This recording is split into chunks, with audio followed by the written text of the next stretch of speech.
Olá pessoal, tudo bem? Para nós darmos sequência àquelas relações de história geral, história do Brasil hoje, nós vamos falar da Guerra do Yom Kippur, no Oriente Médio, em 1973, e as suas relações com a ditadura militar no Brasil. Antes, porém, curta, compartilhe, comente, se inscreva no canal, dê sugestões para as nossas próximas videoaulas. Eu tenho uma sugestão para uma próxima videoaula, que não é tanto relação à história geral, história do Brasil, que é a proclamação da República e os movimentos sociais ocorridos durante a República Velha.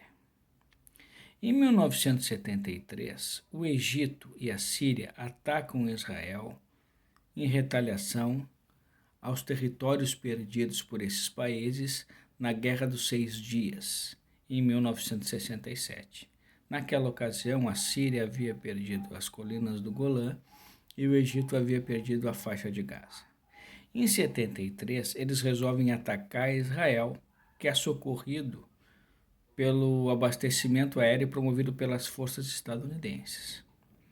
A consequência maior da Guerra do Yom Kippur, que é o dia do perdão do povo judaico, quer dizer, um dia sagrado para os israelenses judaicos, vai ser justamente a crise internacional do petróleo. As relações que nós podemos estabelecer com a história do Brasil é justamente o fim do milagre econômico em 73 em virtude da crise do petróleo.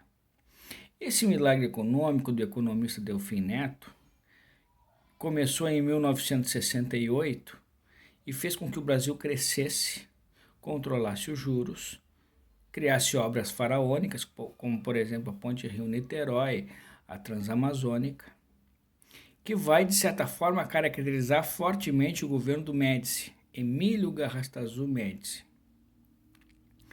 que de certa forma foi um dos governos mais repressores da ditadura militar, chamados militares linha dura.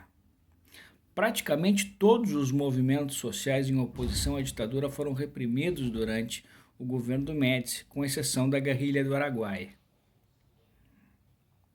Em 73, com o fim do milagre econômico, em virtude da crise do petróleo, nós temos um aumento da oposição do MDB, representados pelo MDB, uma oposição parlamentar, ganhando espaço no Congresso Nacional, tanto na Câmara dos Deputados como no Senado brasileiro.